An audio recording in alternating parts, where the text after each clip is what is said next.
Assalamualaikum warahmatullahi wabarakatuh. Waalaikumsalam. Bismillahirrahmanirrahim. Alhamdulillahi rabbil alamin. Wa bihi nasta'inu ala umuri dunya waddin. Wassalatu wassalamu ala asyrafil anbiya'i wal mursalin wa ala alihi wa ashabihi ajma'in amma ba'd. Rabbi shrah li sadri wa yassir li amri wahlul 'uqdatam min lisani yafqahu qawli. Bapak-bapak yang dimuliakan oleh Allah, alhamdulillah, puji dan syukur kita panjatkan kehadirat Allah Subhanahu wa taala. Pada kesempatan yang berbahagia ini Allah mempertemukan kita dalam keadaan sehat walafiat, sehat badannya, sehat akalnya, dan semua diberikan sehat dunia. Amin. Salawat beserta salam tercurah bahkan kepada junjungan kita Nabi Agung Muhammad SAW yang telah memberikan petunjuk kepada kita semua melalui uswah, sunnah, dan qudwahnya. Mudah-mudahan kita semua dengan sunnah-sunnah tersebut kita dijadikan oleh Allah hamba-hamba yang selalu istiqomah mengikuti sunnahnya. Amin. Dan terhadap apa yang kita baca mulai dari sholawat serta pujian kepada Nabi, Allah melimpahkan rahmat kepada kita semua. Amin. Ya Rabbal Alamin. Bapak-bapak yang dimuliakan oleh Allah, kita akan melanjutkan kajian kita terkait tentang nasab anak. Kita akan melanjutkan tentang sesi kedua dari pengakuan nasab anak. Jadi selain di situ ada yang disebut dengan wiladah, pernikahan dan kelahiran, ada juga yang disebut dengan pengakuan atau ikrar. Tapi begini bapak-bapak yang dimuliakan oleh Allah, anak zina dalam pernikahan tetap ada nasab. Saya ulangi lagi, anak zina yang lahir dalam pernikahan tetap ada nasabnya. Tergantung apakah suami mengakuinya apa tidak. Contoh begini,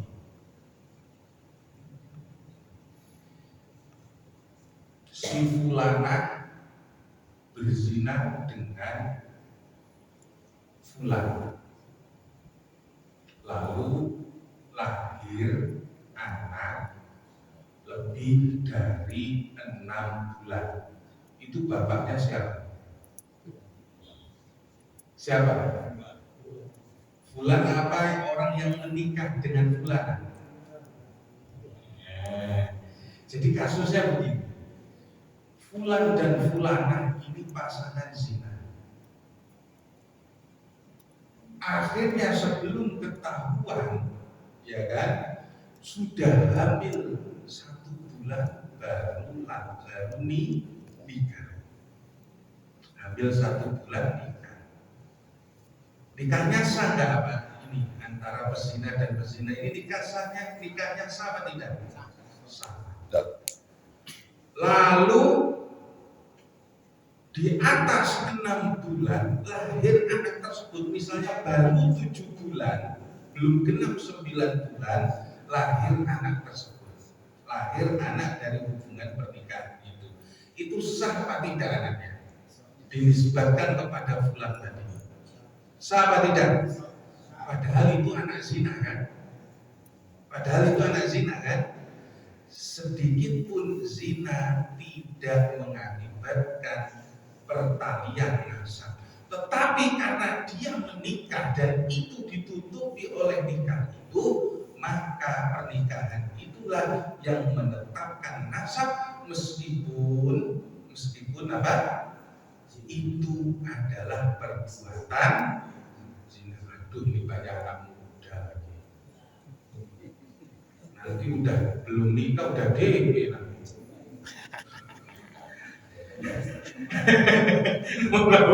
mohon maaf, ya kan?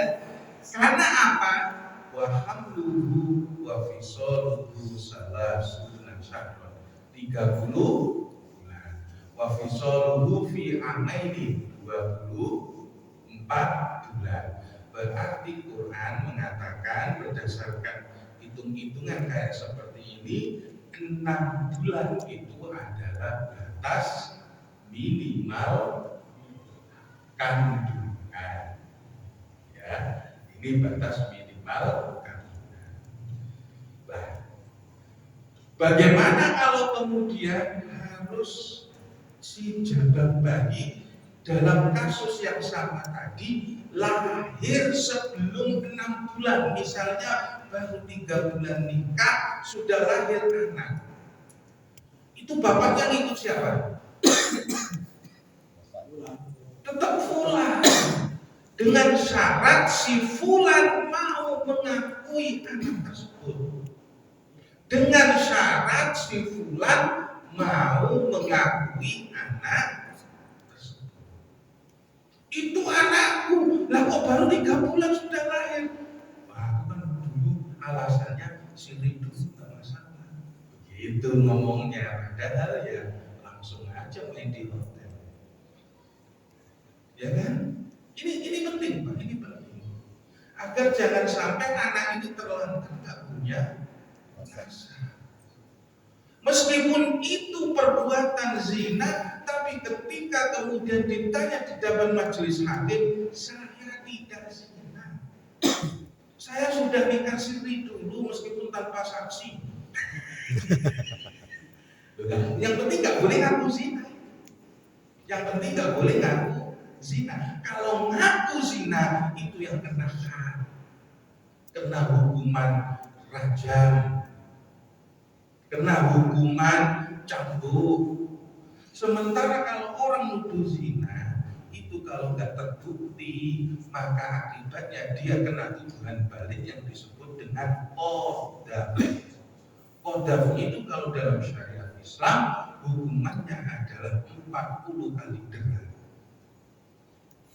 80 kali derajat. Oke, ini yang terbukti. Dipotong bisa. Monggo. Seandainya baru 3 bulan lahir, tapi yang menzinai fulan itu tidak mengakui nasabnya nanti lihat nasabnya hanya mengikut ibunya. Jadi hak nasabnya terputus Pak, mulai dari waris, mahram. Bahkan kalau perempuan si fulan yang menikahi ibunya gara-gara dia tidak mengakui anaknya, maka dia boleh dengan nikah dengan anaknya sendiri, anak biologisnya sendiri. Begitu sampai kemudian nafkahnya itu hilang semua gara-gara tidak diakui nasabnya. Jadi kenapa itu kemudian harus diakui oleh kemudian siapa? Si fulan tadi, karena sulitnya pembuktian tindakan zina. Zina itu deliknya kalau dalam fikih Islam itu masuknya helm ke lubang farji tenggelam. Paham ya anak-anak ya? Masuknya seluruh helm ke lubang farji dan itu tenggelam. Nah, itu baru zina tanpa ada pernikahan yang sah. Oke, itu definisinya. Kalau sekedar grepe-grepe atau ciuman atau apa, itu kemudian bukan zina, tapi qoribun minas zina, hal yang mendekati zina, dan itu sama-sama dosanya. Maka dalam Al-Quran, wala taqrabuz zina. Janganlah kamu mendekati zina. Mendekati saja jangan, apalagi sampai melakukan. Itu. Nah, pembuktiannya bagaimana? Pembuktiannya kalau kemudian seseorang menuduh orang lain melakukan zina, paling enggak butuh berapa saksi? 4. Masa kemudian istriku zina, kemudian ayo biar cukup saksinya, ayo lihat, masa gitu? Keburu selesai. Gitu, nggak bisa gitu. Berat itu. Oke itu. Terus kemudian apabila tuduhan zina tak terbukti, maka ia akan berbalik sebagai modal kepada penuduh. Orang yang nuduh saya misalnya kamu zina tapi saya tidak bisa mendatangkan 4 orang saksi, maka kemudian saya dicambuk 80 kali. Karena mulut kotor saya, karena menuduh tidak bisa menghadirkan bukti. Vonis had zina, vonis hukuman zina yang ada di zaman Rasulullah Shallallahu Alaihi Wasallam terjadi berdasarkan pengakuan. Makanya kalau sudah ngaku zina, putus itu hubungan nasab. Itu. Jadi bagaimana ini? Kemudian ya jangan ngaku zina. Gitu aja. Siapa sih yang mau ngaku zina? Kalau memang kemudian kalau imannya nggak tebel, kayak imannya para sahabat. Dulu itu ada Imro'atin bin Homidiyah, wanita dari Bani Homidi, itu ngeyel datang dan ngaku zina sampai 4 kali diabaikan oleh Rasulullah Sallallahu Alaihi Wasallam. Sehingga kemudian aku mau kamu cuma cium-cium aja, oh kamu cuma pegang-pegangan saja. Terus akhirnya sudah 4 kali.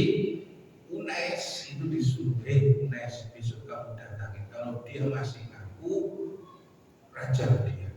Mau dirajam, ternyata apa hamil.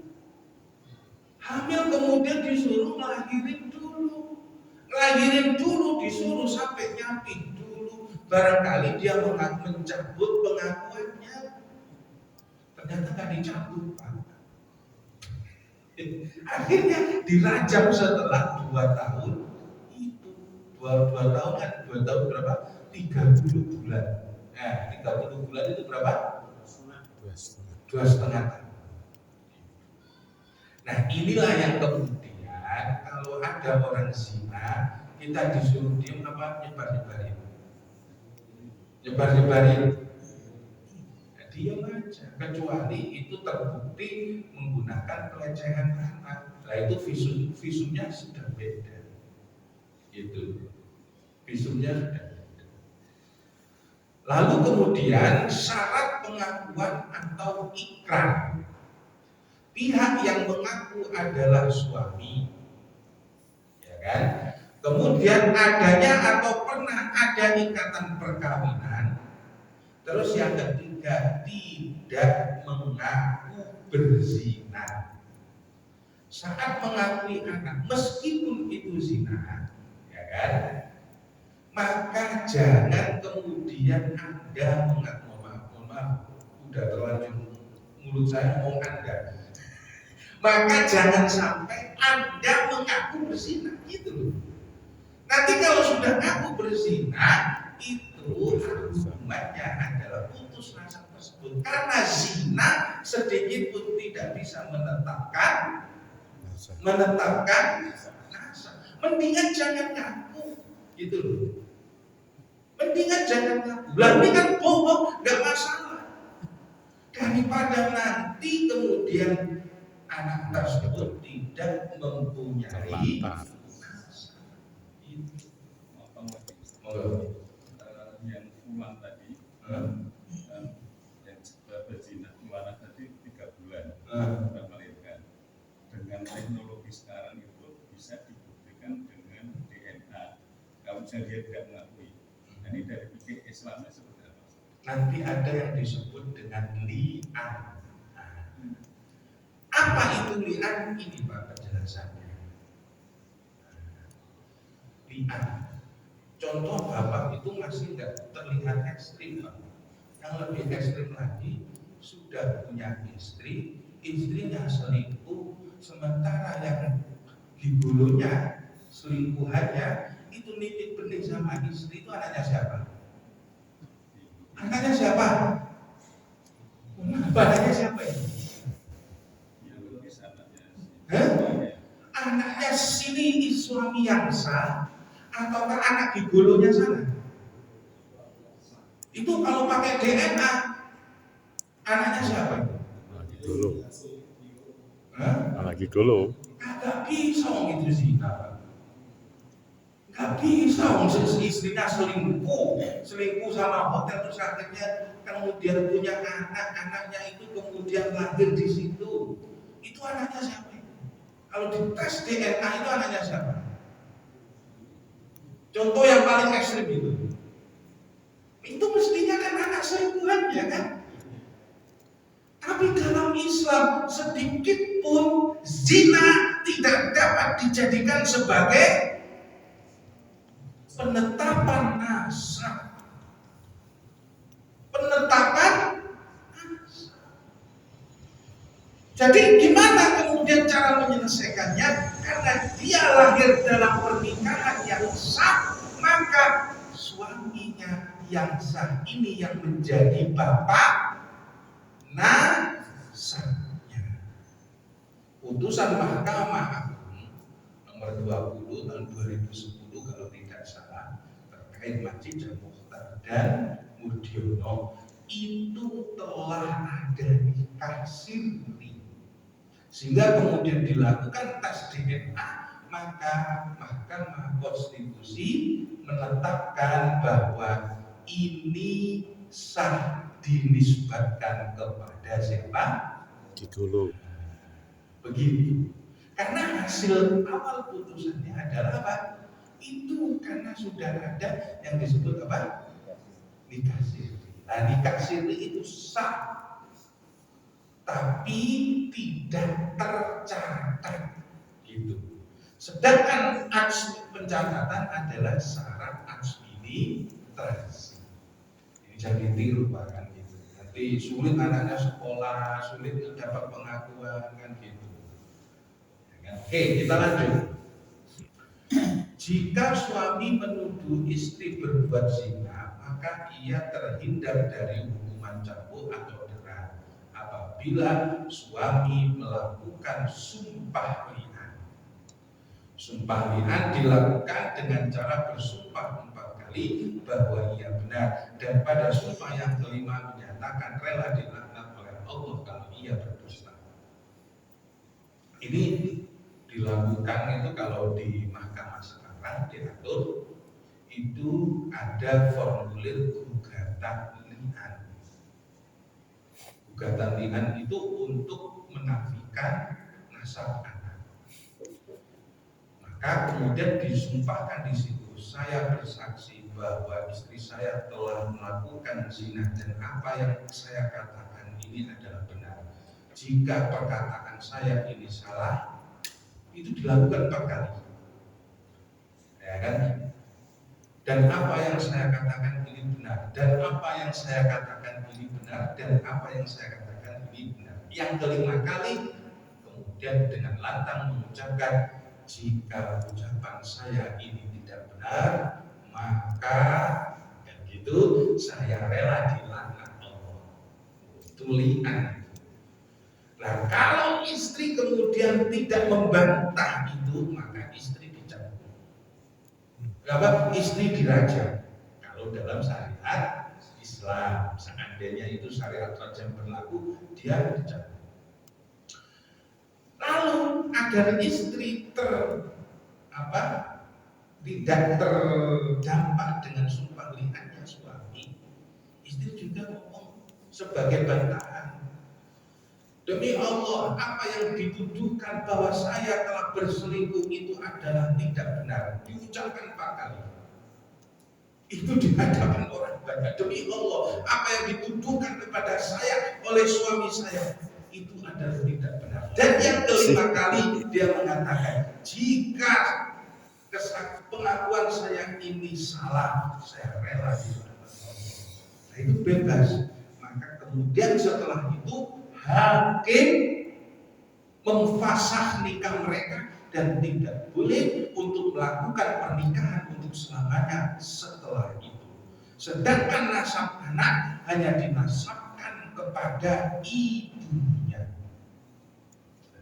Begitu Pak, yang terjadi terkait dengan li'an ini. Jadi kalau suami ingin menafikan nasab anak itu harus menggunakan li'an. Begitu. Saya kira dalam hukuman nggak ada. Loh kan sudah selesai semua, saling bantah tadi. Sementara zina itu bisa gugur dengan syubhat karena dia hak Allah. Nggak ada hukuman lagi, nggak ada. Kemudian mereka saling tidak bisa menerima. Seandainya suruh datangin saksi, mampu kan? Yang ada itu kan cuma pengakuan. Pengakuan itu nggak butuh saksi. Bahwa saya telah membunuh orang, ya sudah, itu pengakuan saya, ya saya kemudian ya dihukum. Lah kalau kemudian tuduhan baru itu kemudian atau gugatan itu baru membutuhkan saksi. Nah, saksi itu bisa orang, bisa saksi konkret atau bukti konkret yang berupa misalnya kalau dalam pembunuhan pisau, misalnya kalau dalam pemerkosaan itu adalah visum dan sebagainya.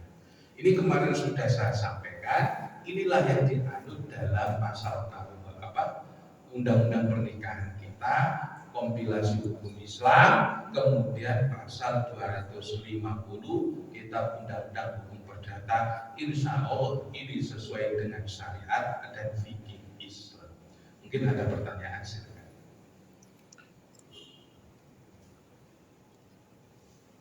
Kasus yang sama juga apabila istri menuduh suami. Yang jelas begini, tuduhan suami atau sebaliknya tuduhan istri kepada suami, kalau istri itu tidak bisa mengelak. Kalau istri tidak bisa mengelak, kenapa? Karena lahirnya di situ.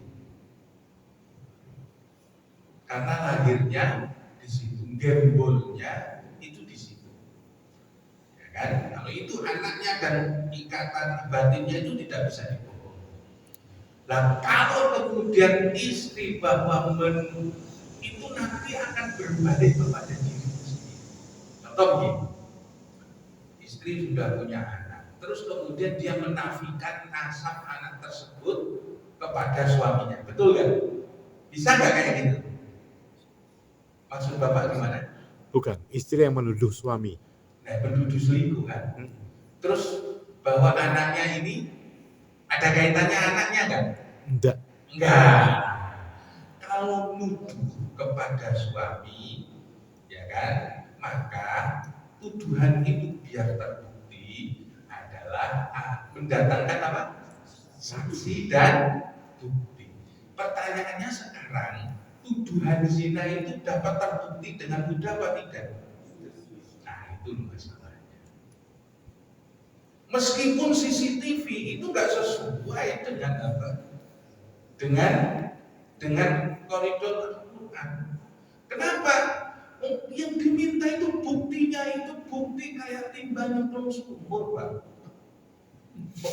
Mohon maaf ya, bahasa saya ini kiasan biar anak-anak nggak ngerti lah kan gitu. Timba nyemplung sumur. Kalau cuma himpit-himpitan aku gitu aja udah nggak masuk itu pembuktian. Gitu. Baru kalau saksi, apakah kamu benar melihatnya tenggelamnya helm, kan gitu. Susah itu. Susah itu. Wah, di foto lagi, nggak seburu rame itu adopsi itu Pak namanya.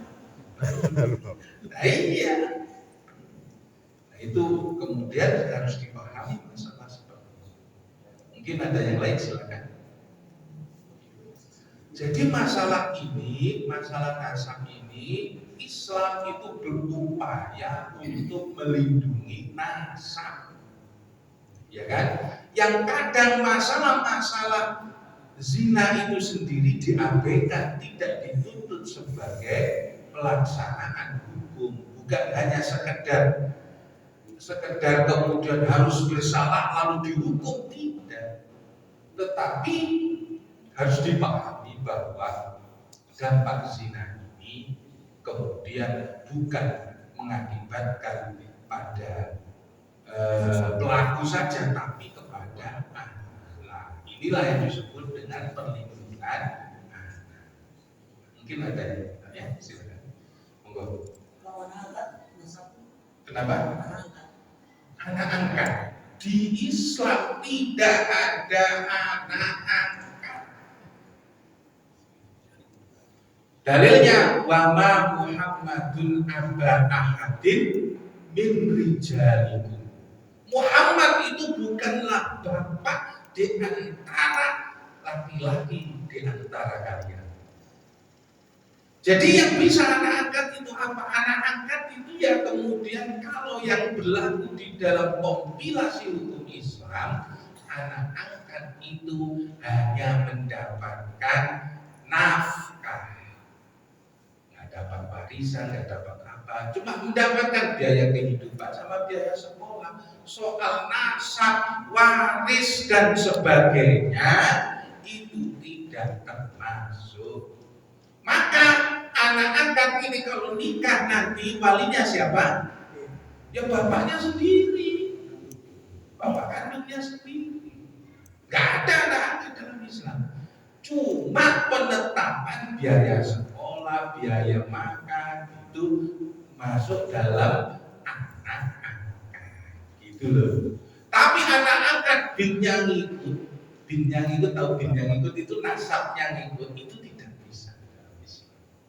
Itu termasuk nanti kan ada 5 perkara ini kalau dasar penetapan nasab. Apa ini penetapan nasab itu? 1, hak waris. Anak angkat tidak mendapatkan hak waris. Yang kedua, anak angkat tidak mendapatkan hak nafkah. Anak angkat tidak mendapatkan perwalian dalam nikah. Anak angkat bukan mahram. Saya ulangi lagi. Maka seandainya suami istri mengangkat anak, kan gitu, yang untuk dibiayai dari kecil, nanti kalau suaminya meninggal, si ibu boleh menikah dengan anak angkatnya. Bahasanya seperti itu, kan gitu. Bahasanya seperti itu. Untuk makrom ulama itu dia mengangkat anak, dia sudah punya anak juga, agar nanti jadi makrom saat dia menyusui, dia juga menyusui ini sampai sesuai dengan syariat dengan 4 kali kenyang itu menjadi makrom. Biar jadi makrom, ya harus ngikutin tunggal susuan. Tunggal susuan. Jadi anak angkat sekali lagi tidak ada dalam Islam. Maka kalau bisa itu terjadi pada masa menyusui. Saya punya anak, ya kan? Kemudian istri saya sedang menyusui. Maka untuk agar terjadi mahram karena sepersusuan, maka dia nyusu kepada istri saya. Dan itu masih bayi, jangan umur 25 tahun. Gitu. Ada memang pendapat yang kemudian mengatakan hal tersebut. Tapi itu tidak dilakukan sahabat. Tidak dilakukan sahabat. Jadi sunnah itu begini Pak. Ada yang khusus untuk Rasulullah. Ya kan? Rasulullah itu nikah nggak pakai saksi, wali. Ya, pakai saksi kan gitu, nggak pakai saksi itu untuk Rasulullah. Bahkan istrinya kan lebih dari kita semua, Pak. Itu sunnah loh, tapi jangan diikuti. Kalau diikuti haram itu. Itu sunnah tapi jangan diikuti. Gitu. Nah, kasus Salim ini, budak yang namanya Salim yang dijadikan bahwa nanti harus nyusu kan gitu di umur 25 tahun, itu oleh para ulama diperdebatkan. Saya ulangi lagi, diperdebatkan. Masalahnya apa? Apakah itu khusus untuk Salim ataukah menjadi syariat? Sementara syariat tabani atau adopsi anak itu sudah digagalkan oleh Al-Quran melalui ayat tadi. Wa ma Muhammadun abamir jari. Muhammad itu bukanlah bapak di antara kalian. Walakin Rasulullah wa khataman nabiyyin, tapi dia itu Rasulullah dan penutup para nabi. Itu. Lah maka ketika kemudian praktek itu tidak dilakukan sahabat, kita harus paham bahwa itu khusus untuk Salim. Itu yang diikuti jumhur. Jumhur ulama itu kayak gitu. Karena sahabat tidak melakukan kan gitu. Nah sementara yang umum dan berlaku susuan itu harus dilakukan di masa menyusui. Nah itu jadinya saudara mahram. Saudara mahram. Ya cuma mahram saja, yang lain tidak. Itu mahram itu enggak waris, Pak. Bukan waris. Kalau waris itu kan pakai asobah. Asobah itu jalur dari laki-laki. Nah, bisanya bagaimana kalau kita kemudian ingin memberikan nafkah kepada anak adopsi ala Islam, itu bukan melalui jalur waris, tapi bisa melalui jalur apa? Hibah atau wasiat. Begitu. Moga Pak. Oh ini. Moga itu. Ya monggo sampai. Misalnya gini, bulan sama bulana berzina. Iya. Punya anak. Ketahuannya setelah bulananya melahirkan. Iya. Bulananya melahirkan. Jadi ketahuan dia punya anak, dinikahin sama orang tuanya. Mereka mengakui itu berzina. Mengakui berzina. Iya, karena setelah itu dinikahkan, Terus bapaknya mengakui anaknya nih, mereka itu ya berzina. Terus mereka bercerai. Nah si Bulana menikah lagi nih sama si Bulan. Nah, satu lagi saudaranya. Nah itu gimana Ustaz? hukumnya. Anaknya. Oke. Ini sudah menikah. Terus sudah lahir anak. Ya kan? Itu anaknya siapa kira-kira? Bulan 1. Yang sudah menikah. Begini loh, dia mengakui anaknya apa tidak? Laki-laki itu Harusnya sih mengakui. harus mengakui. Karena mereka kan menikah tuh. Nah, Kedua orangnya juga mengetahui. nah. Nah, setelah itu mereka bercerai. Nah iya, dia mengakui apa enggak? Itu masalahnya. Kalau dia tidak mengakui anaknya itu, kan gitu loh. Kalau dia tidak mengakui anaknya itu, maka kemudian dia bisa melakukan li'an. Gitu loh. Bahkan setelah lahir sekalipun bisa itu. Bahkan setelah lahir sekalipun. Apalagi yang kemudian masih dalam kandungan, gitu loh. Kalau dia mau mengakui itu anakku, dari mana dia udah lahir duluan mau ngomong anakmu, kan sekarang baru nikah. Pokoknya dulu itu saya asiri. Ngomongnya kayak gitu. Tapi yang nggak boleh itu adalah ngaku. Nggak boleh ngaku zina. Kalau mengaku berarti udah. Nah, pengakuannya itu tercatat apa enggak? Kalau sebelum tercatat, kamu jangan ngaku, nanti anakmu itu gak punya nasab, kan gitu, harus digituin. Iya bisa. Kalau pengakuannya itu kemudian dikatakan saya telah berzina dan dicatat di mahkamah, itu nggak bisa. Makanya ini penting kelembagaan mahkamah ini untuk memutuskan biar nggak seenaknya sendiri sesembarangan kan gitu. Sekarang ini kan begini contoh yang paling mudah. Nih kita ngucap kamu saya cerai, itu nggak jadi kok Pak, kecuali harus di depan apa? Pengadilan. Gitu.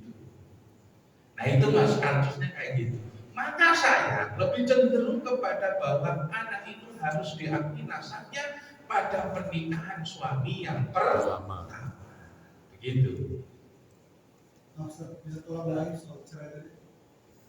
Jadi kalau si suami mengatakan sah atau istri tidak di pengadilan, berarti tidak sah. Lah begini, itu nikahnya resmi atau siri? Resmi. Kalau resmi harus di depan pengadilan biar keluarnya itu masuknya resmi, keluarnya juga resmi. Kalau siri itu jadi. Enggak.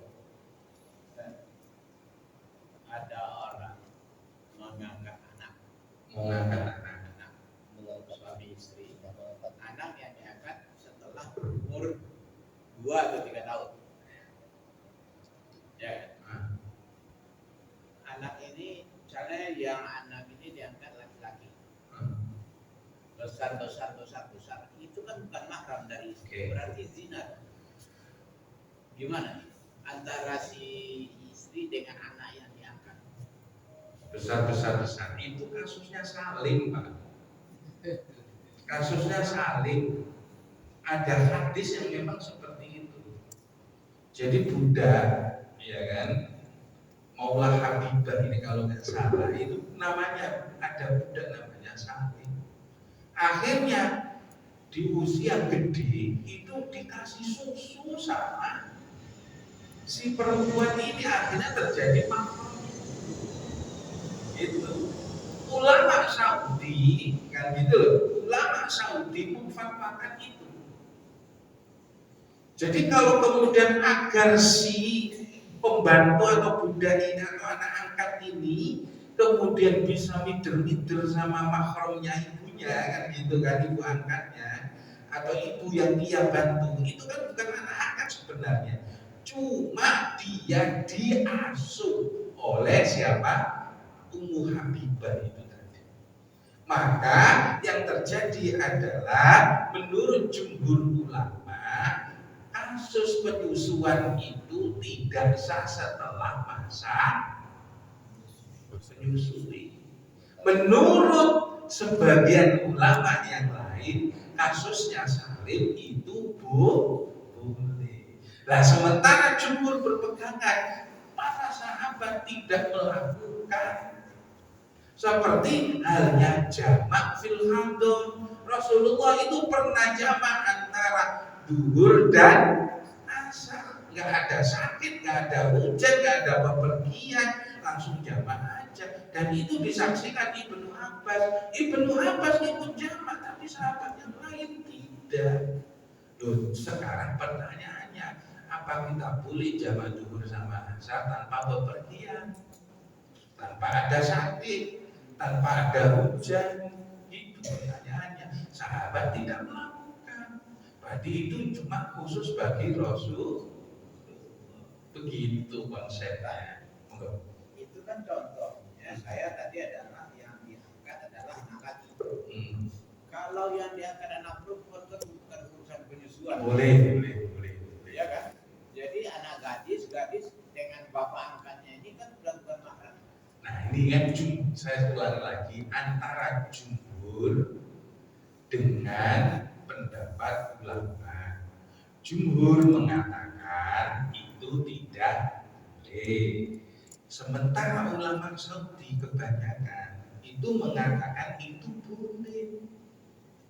Dengan cara meminumkan susu siapa? Dari istri kepada anak angkat ini, sehingga kemudian ketika sudah dewasa pun itu kemudian tetap jadi mahram. Susunya udah nggak ada. Wah, orang udah jadi umur dia kan. Oke, kalau sudah nggak ada, kan persepsi saya kan berbeda sama Bapak. Tak kira itu masih ada susunya, ternyata sudah nggak ada. Oke. Bagaimana caranya? Ya. Setelah 3 tahun, dia merasa nggak punya anak, dia ngangkat anak. Bisa jadi kalau misalnya itu, ya kan, maka mau nggak mau seperti hal yang tadi, untuk menjadikan mahram disusukan kepada kakaknya, kan masih bisa ya, karena kakak istrinya. Gitu loh. Tapi kalau itu tidak dilakukan, maka statusnya tetap bukan mahram. Itu loh. Statusnya tetap bukan mahram. Orang ada bapak tua. Lah terus gimana coba? Sementara itu kan Oke. Enggak, poin saya sebenarnya enggak itu. Jadi artinya Ada kemungkinan makanya tidak bisa. saya rasa bahwa hukum Islam itu sangat hebat sekali bahwa anak angkat itu tidak ada. tidak ada ya. Jadi kalau kasus kayak gitu itu adalah ya itu haram gitu loh. Bahwa nggak ada mahramnya, misalnya ini anak udah jadi gadis, ya kan? Iya. Dia mau jalan ke sekolah cium bapaknya gitu, padahal itu bapaknya itu kan, iya kan? Jadi masalah itu.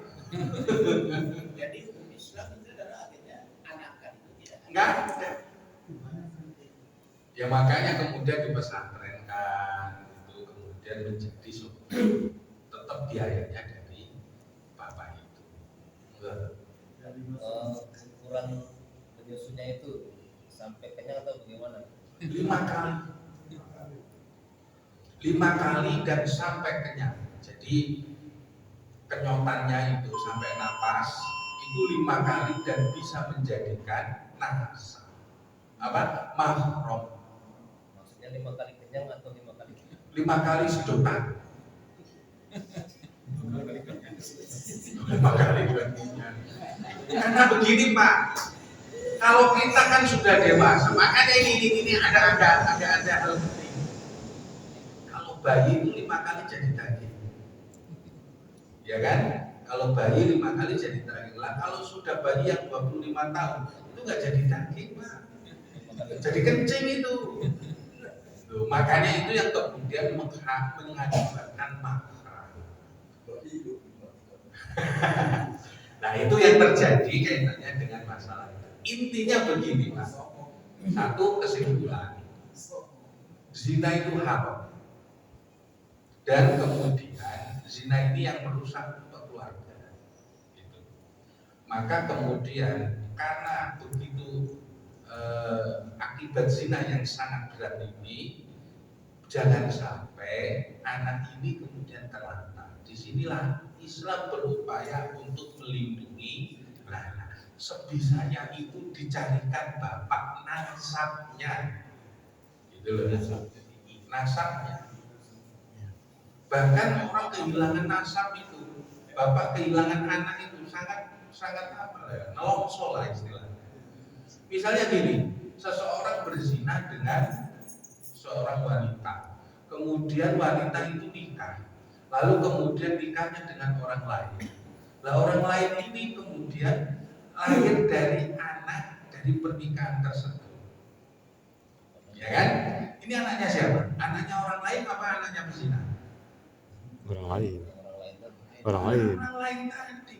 Bapaknya ini Pak nggak bisa ngakuin dia sebagai anak. Dia mah kencing sembarangan. Itu loh masalahnya. Ini loh. Lah saya ya sudahlah, nggak apa-apa. Mudah-mudahan dia jadi anak yang orang yang berbakti. Begitu Pak. Itu loh. Akhirnya dirawat, walau bukan anak sendiri, tapi kemudian berbakti dan jadi orang baik. Kan gitu. Nah, Kalau dididik benar-benar ya insya Allah jadi baik. Allahu a'lam bishawab. Subhanakallahumma wa bihamdika asyhadu an la ilaha illa anta astaghfiruka wa atubu ilaik. Wassalamualaikum warahmatullahi wabarakatuh. Waalaikumsalam.